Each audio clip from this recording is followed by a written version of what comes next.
새샘교회 성도 여러분 만나 뵙게 되어서 반갑습니다. 온 교인의 날 변찮는 주님의 은혜가 여러분에게 충만할 수 있기를 기원합니다. 새샘교회 오늘 처음 와봤습니다. 이 목사님도 오랜만에 만났습니다. 너무나 교회 당이 아름답고 오늘 좋은 주일 아침 인상이 참 좋습니다. 교회 인상이 참 좋습니다. 새샘교회 역사를 보니까 1948년도에 세워졌더라고요. 역사로 보면은 올해 76년째 되는 그런 전통 있는 교회입니다. 지난 76년 동안 우리 하나님께서 복음의 보물을 우리 새샘교회에 맡겨 주셨습니다. 마치 광부가 금광에서 금을 채굴하듯이 우리 새샘교회에 맡겨주신 하나님의 복음의 보물을 성도인들이 그동안 기도와 헌신으로 채굴해 오신 줄로 믿습니다. 우리 인생에서 가장 잘한 일이 있다면 우리가 예수 믿고 하나님 자녀 되는 것입니다. 그 무엇과도 바꿀 수 없는 이 자녀됨의 은혜. 그런데 이 은혜는 우리가 공짜로 받았습니다. 무상으로 받았습니다. 공로 없이 받았습니다. 값 없는 은혜예요. 그러나 이건 또한 값 있는 은혜예요. 누군가는 엄청난 희생을 치르고 우리에게 주어지는 매우 값비싼 은혜예요. 이 값비싼 은혜를 우리가 값싼 은혜로 만들어 버린다고 하면 그는 하나님의 마음을 굉장히 아프게 한 것이 아니겠습니까? 오늘 온 교인의 날에 이렇게 교회에 오신 여러분에게 하나님의 신비한 복음의 비밀이 깨달아지고 이 복음의 보물이 여러분들에게 충만하게 임할 수 있기를 주의 이름으로 축원합니다. 신학생들에게 인기 있는 신학자 중에 한 사람이 폴 틸리히 교수가 있어요. 이분은 독일에서 태어나서 생활을 하다가 2차 대전이 일어나기 전에 나치 히틀러 치하에서 저항하다가 미국으로 망명을 가서 거기에서 교수 생활을 했습니다. 틸리 선생이 하버드나 시카고 대학에서 강의할 때는 신학생들뿐만 아니라 교회 안 다닌 학생들도 그의 강의실에 몰려들 정도로 그의 강의는 굉장히 인기가 있었습니다. 그가 쓴 책과 강연은 지금까지도 신학생들에게는 많은 감동을 주고 있어요. 그분이 쓴 책 가운데에 The Shaking of Foundations라는 책이 있어요. 흔들리는 터전이라는 책이 있는데 틸리히 교수는 1차, 2차 세계대전을 거치면서 이 세상의 터전이 흔들리는 혹독한 경험을 했습니다. 오늘 우리 장로님도 기도하셨지만은 지금 전 세계적으로 최소한 6군데 이상에서 전쟁이 일어나고 있습니다. 언론에 비추어지지 않아서 그렇지 지금도 러시아, 우크라이나, 또 팔레스틴에서 수많은 사람들이 이유 없이 죽어가고 있어요. 어떻게 보면 오늘 우리 시대는 삶의 근거가 터전이 흔들리는 그런 시대라고 볼 수 있습니다. 그런데 이틀리 교수는 1차, 2차 세계대전을 거치면서 개인의 실존도 흔들리고 내 개인의 삶도 흔들리고 가정도 흔들리고 세계가 지축이 흔들리는 그런 경험을 했습니다. 그래서 그분은 인간이 이 세상에 세운 모든 축조물들은 언젠가는 무너지고 흔들릴 수밖에 없다. 유한하고 상대적인 것이라는 거예요. 아무리 기술이 좋아서 건축 기술이 좋아서 튼튼한 건물을 지어놨다 하더라도 언젠가는 흔들리고 무너질 수밖에 없다. 그러니까 유한하고 상대적인 모든 것들은 흔들리고 무너지는데 그럴 때일수록 가장 확실하고 뚜렷하게 무너지지 않는, 흔들리지 않는 절대적인 것이 등장한다는 겁니다. 그것이 뉴 비잉이다. 새로운 존재다. 그 새로운 존재가 누구냐? 바로 예수 그리스도다라는 거예요.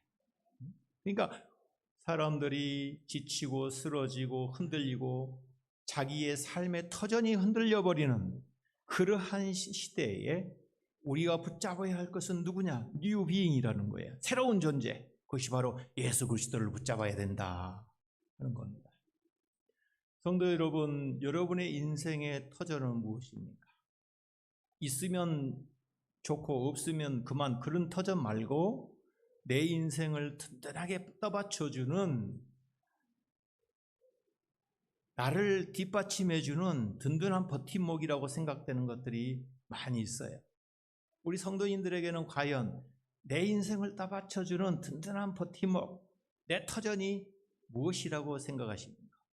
어떤 분은 그의 직장일 수 있어요. 어떤 분은 가정일 수 있습니다. 어떤 분은 건강일 수 있어요. 내 건강이 나의 인생을 떠받쳐주는 자산이다라고 생각할 수 있습니다. 저는 미국에서 혼자 오랫동안 유학 생활을 한 적이 있습니다. 모든 생활을 혼자 했어야 되기 때문에 그때는 은행 계좌의 잔고가 굉장히 내 인생의 터전 같았어요. 잔고가 좀 비어 있으면 굉장히 불안했어요. 그래서 좀 채워지면 좀 안심이 됐어요. 그러니까 지금 생각해 보니 좀 채워지면 유익하고 없어도 그렇게 내 인생의 터전이 막 무너져 버릴 것 같은 그런 정도는 아니었어요. 과연 우리 각자 한번 생각해 보십시다. 내 인생의 터전이 무엇인가? 부모님인가? 집인가? 재산인가? 자동차인가? 내 직장인가? 나를 떠받쳐주고 있는 근본적인 그 토대, 그 터전이 무엇이겠습니까? 여러분, 제가 이번 학기에 우리 제 수업 듣는 학생들에게 설문조사를 했어요. 여러분은 졸업하면 이제 앞으로 목사가 될 사람인데 사람들이 왜 교회에 나온다고 생각하느냐, 설문조사를 해서 제가 분석을 해보니까 제일 많은 대답이 구원받기 위해서, 그 다음으로 많은 대답이 교회에 나와서 위로와 평안을 얻기 위해서 사람들이 교회에 나온다는 것이에요. 그런데 이 이야기를 좀 우리가 깊이 한번 생각해 보기를 바랍니다. 교회에 나와서 마음의 위로와 평안을 얻기도 하지만은 그렇지 않은 경우도 많습니다. 오히려 부담이 되고 마음에 불편한 경우가 있어요. 처음 나왔을 때 자기 생각한 것하고 뭔가 다르다는 것을 느끼고서 실망하고 교회를 떠나버리는 경우도 왕왕 있습니다. 여러분, 성경 몇 군데 한번 보겠습니다. 마태복음 16장 24절에 보면 예수께서 제자들에게 하신 말씀입니다.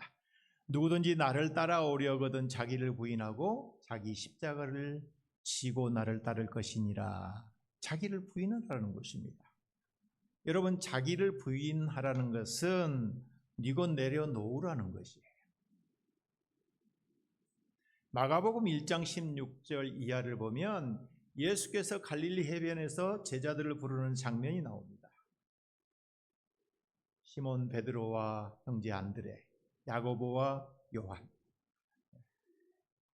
세베대의 아들 야고보와 그 형제 요한입니다. 이 네 사람들은 갈릴리 어부였어요. 베테랑들이었어요. 그런데 하루아침에 예수께서 이들을 보시고 나를 따라오너라 할 때에 그들의 그물을 버려두고 예수를 쫓아가니라 라고 기록되어 있어요. 여러분, 어부들에게 그물은 무엇입니까? 그들은 평생 물길질에서 먹고 살았고 가족의 생계를 책임진 사람들이었어요. 그물을 버려두었다는 것은 그들의 생계 수단을 내려놓았다는 거예요. 누가복음 19장 1절에서 10절에 보면 삭개오 이야기가 나옵니다. 삭개오 세리장이었습니다. 부자였어요. 예수님이 그 집에 들어갔어요. 삭개오가 이렇게 고백합니다. 선생님, 제 재산의 절반을 팔아서 가난한 사람들에게 나눠주고 있습니다. 또 내가 남을 속여서 빼앗은 것이 있으면 4배로 갚겠습니다. 그때에 예수께서 삭개오에게 오늘 이 집에 구원이 이르렀다라고 말씀하십니다. 제가 지금 성경 몇 군데만 소개를 했는데 여러분 이 말씀을 들으면서 마음 편하십니까? 마음의 위로를 막 얻어요. 내 십자가 가지고 막 나를 따르라고 하는데 아멘입니까? 금을 두고서 이 생계수단 내려놓고 나 따르라고 하는데 아멘이세요? 재산 절반 가난한 사람들에게 주겠다는데 여러분 마음 편하세요? 예수 믿으면은 빼앗기고 손해봅니다. 여러분 시간을 바쳐 헌금을 바쳐 교회에서 또 온갖 여러 부서에서 헌신을 해야 되고 세상 일보다도 가정 일보다도 어떨 때는 교회 일이 더 앞설 때가 있어요. 그러니까 교회에 나와서 마음의 위로와 평안을 얻는다고 하는 것은 우리가 좀 잘 생각해 봐야 됩니다. 아브라함이나 요셉이나 야곱이나 다윗의 인생을 보아도 그들의 인생의 막바지에 해피엔딩을 보아서 그렇지 그들의 삶의 요정을 보면은 혹독한 목숨을 잃을 뻔한 그러한 고난과 시련의 연속이었다는 것을 우리는 성경을 통해서 알 수 있습니다. 그래서 예수님께서 우리에게 너 교회 한번 나와봐라. 평생 감기하면 안 걸려주게 해줄게. 돈벼락 막 맞게 해줄게. 그런 약속하지 않으셨다는 거예요. 오히려 네 십자가를 지고 나를 따르라고 이야기하셨다. 이러니 교회 나오면은 마음의 위로와 평안을 얻는다고 한다는 것은 그거는 성도가 최선을 다해서 믿음의 길을 경주하는 가운데서 인내하고 그리스도를 소망하면서 붙잡고 나가는 그 몸부림 속에서 신앙생활을 열심히 한 결과로서 우리에게 주어진 것이지 교회에 나오면 무조건 위로받고 평안을 얻고 복받는다 이러한 것은 성경은 그렇게 이야기하고 있지 않는다 하는 것을 우리가 깨달아야 하는 것입니다. 여러분 우리가 교회 다니는 본질적이고 근본적인 이유가 어디에 있겠습니까? 장로교회의 신앙 고백서의 표준이라고 할 수 있는 웨스트민스터 대교리 문답의 제1항에 보면은 사람의 목적이 무엇이냐? 사람의 제일 되는 목적이 무엇이냐? 그것은 하나님을 영화롭게 하고 하나님을 영원히 즐거워하는 것이다 라고 답을 합니다. 솔리 데오 글로리아 오직 하나님께 영광이라는 거예요. 그러니까 우리가 교회 나오는 근본적인 목적은 우리의 모든 삶의 영역 속에서 임하시는 하나님의 은혜를 감사하고 그 모든 것이 모아져서 결국은 내 인생의 막바지는 하나님의 영광을 위해서 살았다 하는 것이에요. 여러분 자녀를 키워보신 부모님들은 잘 아실 것입니다. 부모한테 잘하는 자식도 무엇보다도 효자고 효녀이지만은 부모 속 썩이지 않는 자녀들이 제일 아니겠어요? 하나님과 우리와의 관계도 그래요. 용돈 갖다 주고 부모 찾아뵙고 그렇게 잘하는 자녀들도 좋지만은 무엇보다도 속 썩이지 않는 자녀가 최고예요. 하나님의 자녀가 된 성도들의 입장에서 여러분들이 하나님께 많이 헌신하고 열심히 기도하고 이런 모든 것들이 다 하나의 신앙생활에서 중요하고 필요한 것이지만 무엇보다도 하나님 속 썩이지 않는 게 하나님 입장에서는 가장 좋은 성도 아니겠어요? 여러분 신앙생활에도 급수가 있고 단계가 있고 성장하는 과정이 있어요. 히브리서 5장 12절에서 14절 이하에 보면은 너희가 젖을 먹는 단계에서 단단한 음식을 먹는 성도로 성장하라고 권면하고 있어요.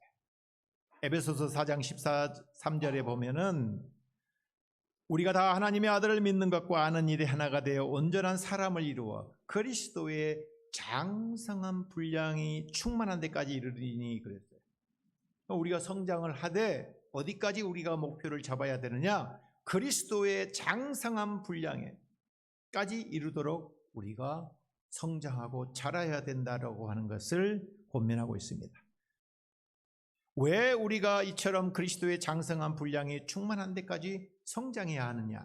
사도 바울은 바로 이어서 14절에 이는 우리가 이제부터 어린 아이가 되지 아니하여 사람의 속임수와 간사한 유혹에 빠져 온갖 교훈의 풍조에 밀려 요동하지 않게 하려 함이라 그랬어요.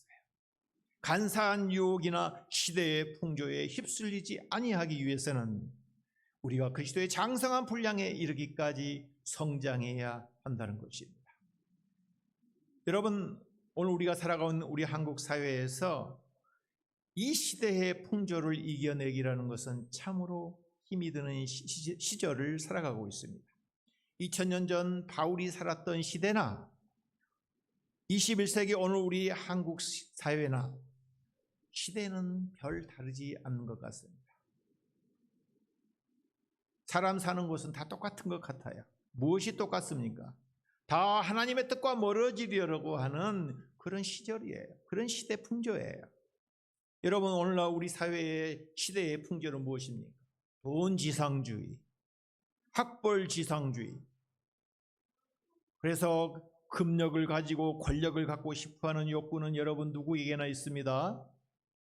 우리 부모들은 어떻게 하면 자식 교육 잘 시켜서 성공시킬까 하고 노심초사 이리저리 뜁니다. 남보다 공부 더 잘해야지, 남보다 더 앞서고 잘나서 돈 많이 벌어야 성공한다라고 하는 무언의 메시지를 우리는 자녀들에게 강요합니다. 여러분, 내 아이가 경쟁에서 밀려서 그 누구에게 당하는 것은 부모 입장에서는 가슴 아픈 일이에요. 내가 당하고 사는 것도 억울한데 내 자식까지는 그렇게 살 수 없게 한다는 것. 그래서 누구의 꼬리가 되기보다는 머리가 되라고 가르칩니다. 이것이 이 시대의 풍조예요. 교회라고 별 다름이 없어요. 여러분, 어느 분이 그러더라고요. 나이 50이 되면 학력의 학벌의 평준화가 이른대. 많이 배운 사람이나 배우지 못한 사람이나 그 나이쯤 되면은 인생에 더 소중하고 귀중한 가치가 있다는 거예요.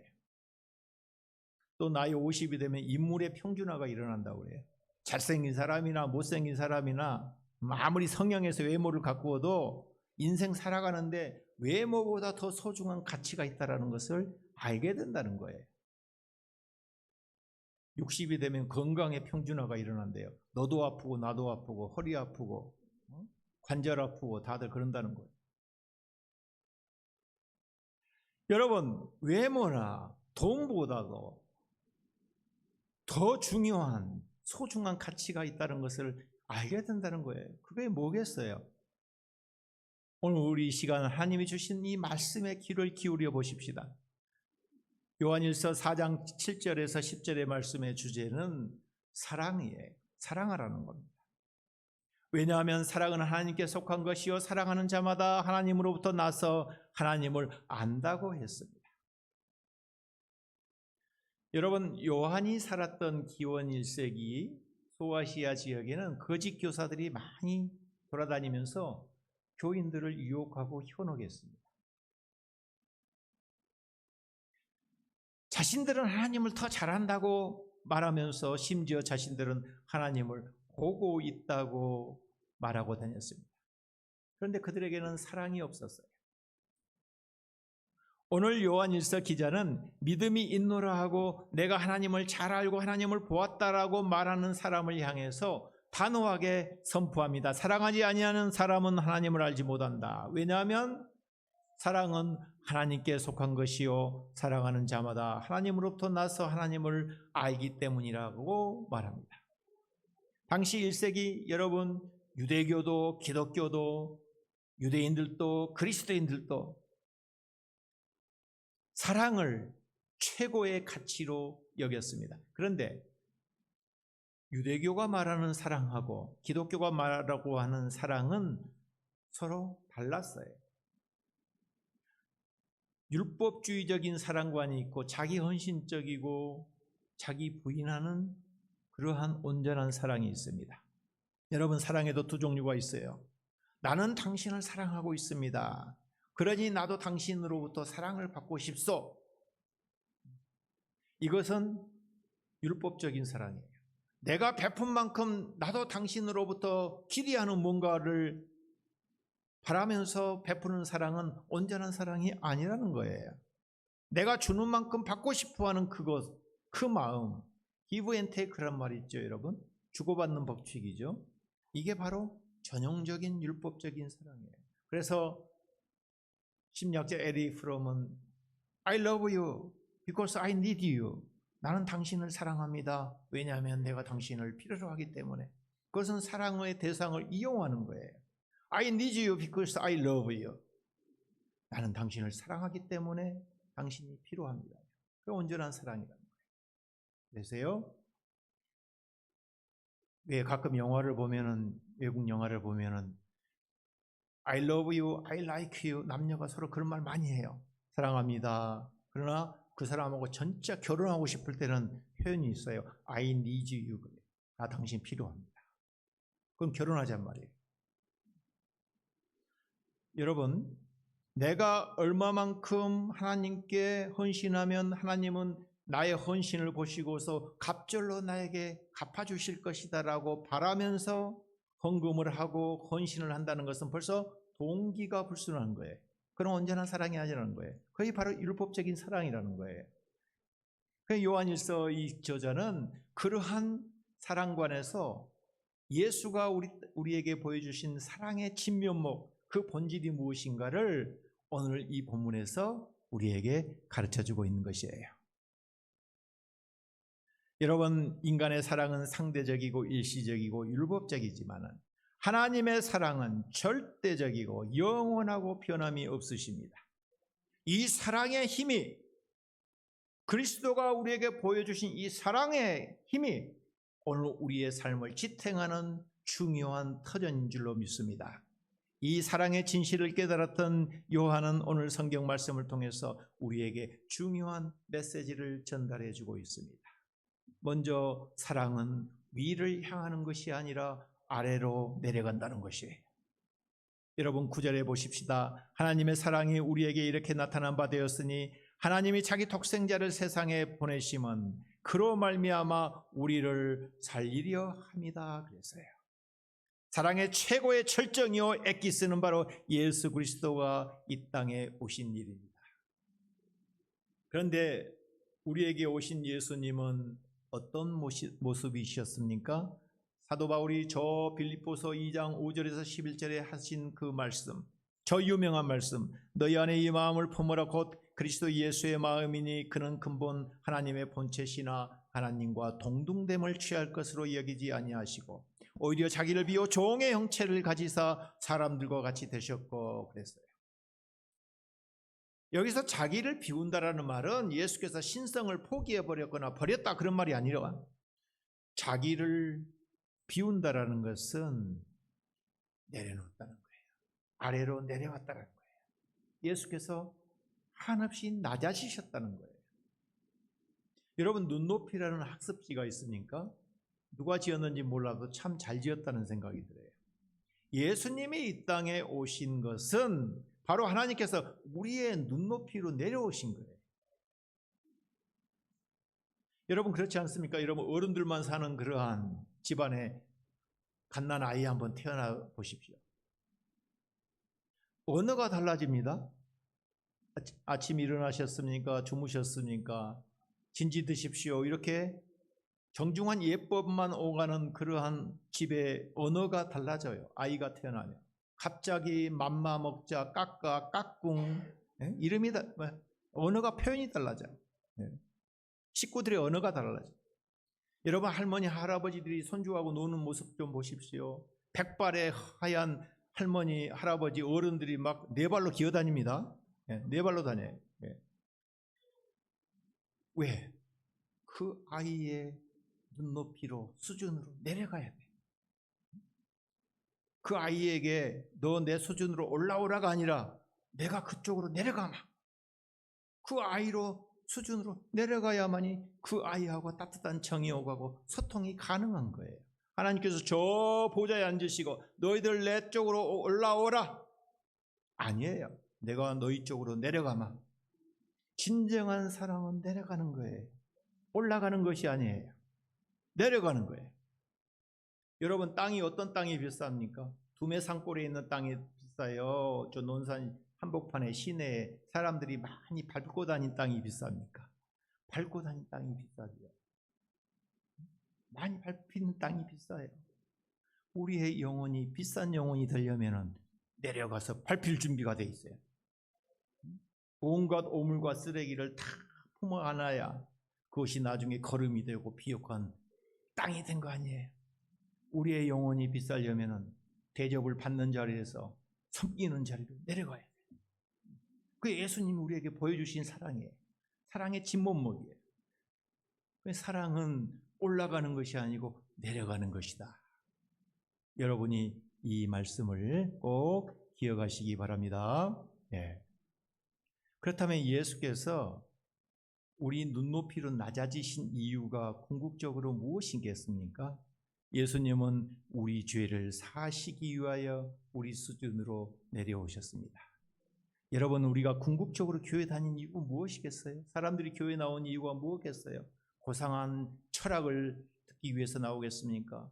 교회당 건물이 이쁘니까 나옵니까? 궁극적으로 자기 죄 문제 해결하려고 나온 거 아니에요? 죄 용서받고 구원받기 위해서 아니겠어요? 여기서 죄라는 것은 윤리적이고 도덕적인 죄만을 의미하지 않는다. 심리적인 범죄도 아니에요. 성경이 말하는 죄라는 것은 본질적이고 고유한 죄의 뿌리를 이야기하는 거예요. 죄성을 이야기하는 겁니다. 여러분, 죄라는 행위로 밖으로 드러나야만 죄가 아니에요. 사람이라면 누구나 이 죄의 본성이 있어요. 죄성을 갖고 있어요. 죄의 뿌리가 있어서 이 죄성이 언제든지 우리를 교란시키고 무너뜨릴 수 있어요. 이 고유한 본원적인 죄성은 인간은 죽었다 깨어나도 해결할 수가 없어요. 오직 예수 그리스도만이 해결할 수 있는 거예요. 그래서 사도 바울은 로마서 6장 23절에 죄의 삭은 사망이요 하나님의 은사는 그리스도 예수 우리 주 안에 있는 영생이라고 선포하고 있어요. 오직 예수를 통해서만 죄 문제를 해결할 수 있습니다. 그 때문에 예수님은 우리를 위해 화목제물이 되셨다고 오늘 성경은 선포합니다. 예수께서 보여주신 이 사랑, 화목제물로 우리에게 십자가에서 보여주신 이 사랑, 그 사랑은 희생적인 사랑이요, 헌신적인 사랑이요, 변찮는 사랑입니다. 그리하여 마침내 우리를 가장 낮은 곳에 오셔서 종의 모습으로 오셔서 우리를 하나님의 영광의 보좌에까지 우리를 이끌어 올리시는 거예요. 여러분, 경상남도 거제시 장승포에 가면은 예강원이 있어요. 종합사회복지시설입니다.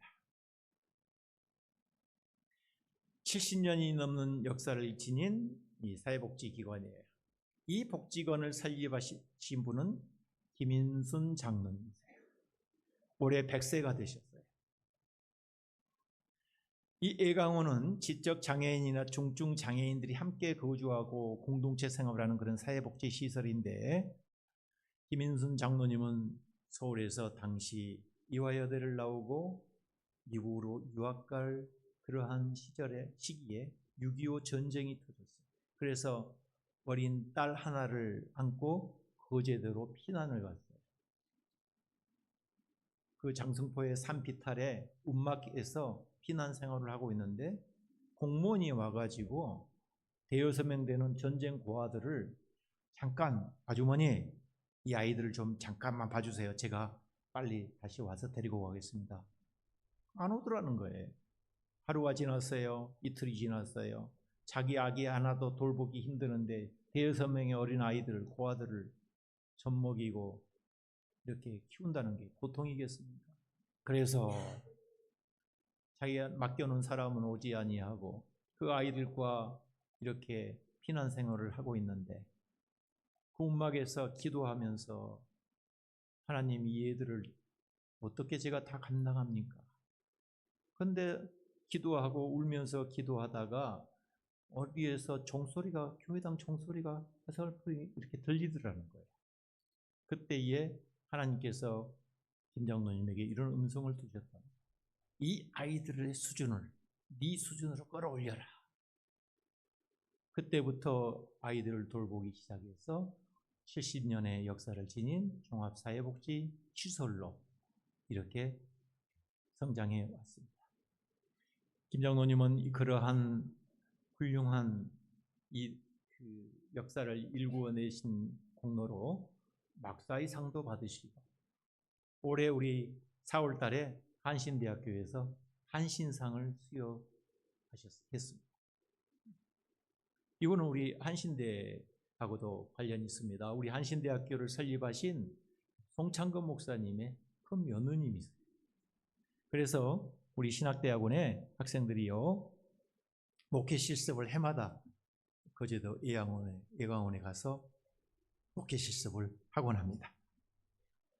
오늘 성경 말씀에 중요한 표현이 있어요. 10절에 보면 사랑은 여기 있으니 우리가 하나님을 사랑한 것이 아니요 하나님이 우리를 사랑했다는 겁니다. 그러니까 여러분 우리가 하나님을 먼저 사랑한 것 같지만은 아니라는 거예요. 반대예요. 하나님의 사랑이 먼저라는 겁니다. 여러분 우리가 어떻게 하나님의 자녀가 되었습니까? 하나님은 우리가 의롭기 때문에 자녀 삼아 주신 것이 아니고 우리를 자녀 삼으셔서 의롭게 만들어 가신다는 거예요. 우리의 공로와 업적과 행위를 보시고 우리를 선택한 것이 아니고 공로 없는 가운데서도 하나님은 무조건적이고 절대적인 사랑으로 우리를 당신의 자녀 삼으셔서 우리를 오늘도 의롭게 만들어가고 계신 줄로 믿습니다. 여러분 하나님은 외모와 권력과 경제사정 그런 것을 고려하여서 내가 얼마만큼 하나님 앞에서 공로를 쌓고 공적과 업적을 쌓아서 그 의로운 일을 보시고서 나를 자녀 삼으시고 나에게 복 주시고 그런 하나님이 아니라는 것이에요. 여러분 우리 조선의 최초의 목사는 모슴 출신이었습니다. 김창식 목사는 1901년 서울 정동교회에서 목사 안수를 받았는데 이분은 출신이 모슴이에요. 황해도 수안에서 태어나서 대대로 모슴이니까 아버지도 모슴이었어요. 그래서 태어나자마자 이 사람은 모슴으로 자랐어요. 나무집 하인, 종살이, 장돌뱅이, 미역국꾼, 지게꾼 이 세상에 밑바닥 일을 안 해본 일이 없어요. 한 번은 서울에 와서 그 당시 해외 선교사들이 와서 선교 활동을 하고 있었는데 올린거 선교사라는 집에 하인으로 들어갔어요. 하인 생활을 하다가 선교사로부터 감동을 받고 세례를 받고 교인이 됐어요. 그리스도인이 됐어요. 그래서 그 당시에 이 김창식이라는 이 종이 너무 성실해서 선교사들 사이에 이렇게 평판이 좋았어요. 그래서 의료 선교사였던 홀이라는 선교사를 따라서 조사로 일을 했어요. 평양에 가서 전도 생활을 했어요. 그래서 소정의 신학 공부를 하고 나서 이 사람에게 안수를 주고 목사가 되었어요. 김창식 목사는 1924년 은퇴할 때까지 광해도, 경기도, 서울 이론을 다니면서 48군데 교회당을 직접 세우고 120개가 넘는 교회를 개척했어요. 선교사들 사이에서 이 사람은 조선의 바울이다라는 호칭을 받았어요. 한 번은 자기 고향에 갔어요. 사람들이 옛날 부르던 습관이 있지 않습니까? 모순이었으니까. 이 창식이 왔는가? 창식이 그랬어요.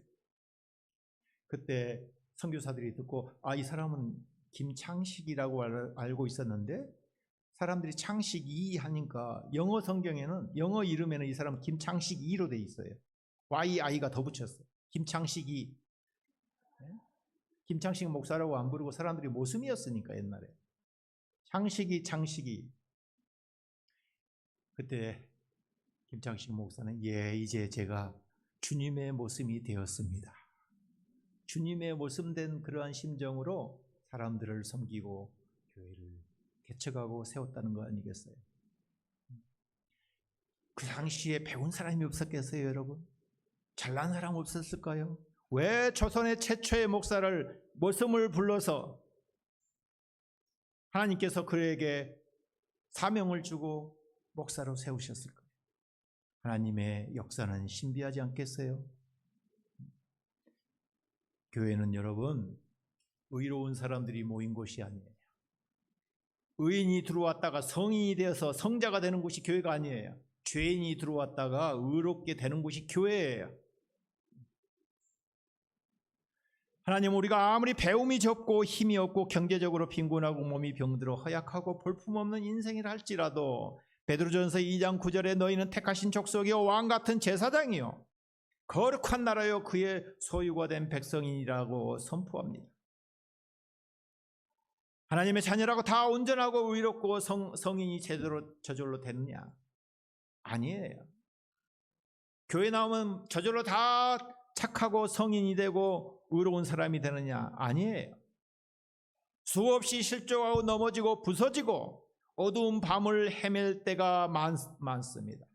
그런데 여러분, 자식은 집 나가도 자식이에요. 호적에서 제거되지 않습니다.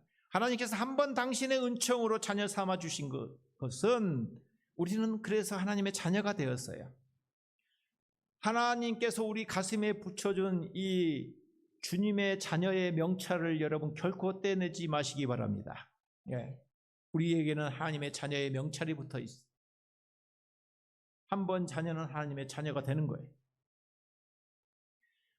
우리는 자발적으로 먼저 예수 믿겠다고 교회 나온 것 같지만은 무화과 나무 아래에 있던 나다나엘을 미리서 알아보시고 그를 부르시고 때가 되어 제자 삼으신 것처럼 하나님께서는 우리 각자 한 사람 한 사람을 눈여겨보셨다가 때가 되어서 우리를 부르시고 자녀 삼으시고 의롭게 만드시고 마침내 하나님의 영광의 보좌에까지 우리를 인도하고 계신다는 사실을 믿으시기 바랍니다.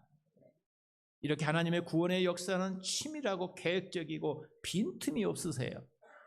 우연히가 아니에요. 가게에 가서 어떤 물건 고르듯이 너 하는 식으로 우리를 고르지 않으셨다는 겁니다. 당신의 계획과 섭리 속에서 우리 한 사람 한 사람을 왕같은 제사장으로 선택하시고 부르시고 오늘 또 우리하고 동행하고 함께하고 계신다는 이 하나님의 은혜를, 이 하나님의 사랑을 우리가 늘 감사하며 살아갈 수 있기를 주의 이름으로 축원합니다. 그래서 하나님 말씀 안에서 약속하신 이 언약의 복을 여러분 다 누릴 수 있기를 축원합니다. 여러분, 우리에게는 이 하나님의 사랑이 있습니다. 이 사랑의 힘으로 이 어려운 세상을 능히 이기고 승리할 수 있는 우리 모든 성도들이 다 될 수 있기를 바랍니다. 예. 여러분, 이 사랑의 힘을 느끼지 못한다면 우리가 아무리 대고 같은 집에 편안하게 산다고 할지라도 우리는 외로운 한 마리의 새와 같은 괴로워하는 그러한 나그네와 같은 인생입니다. 그러나 우리 하나님의 사랑을 우리가 안다고 한다면, 이 사랑 안에 우리가 거한다고 한다고 하면 하나님의 품 안에서 맞게 되는 이 쌩쌩한 겨울바람도 봄바람처럼 느껴질 것이에요. 이 사랑은 마치 수도나 전기 끄는 것처럼 그 누구도 끊을 수가 없다는 거예요. 오늘도 이 하나님의 사랑이 우리 교회에 흐르고 있지 않습니까? 이 하나님의 사랑의 힘으로 터전이 흔들리고 불안하고 힘들어하는 이 어려운 세상을 여러분 넉넉히 이기고 하나님께 영광을 돌리며 살아갈 수 있는 새샘교회 모든 성도들이 될 수 있기를 주의 이름으로 축원합니다. 우리 함께 기도하십시오.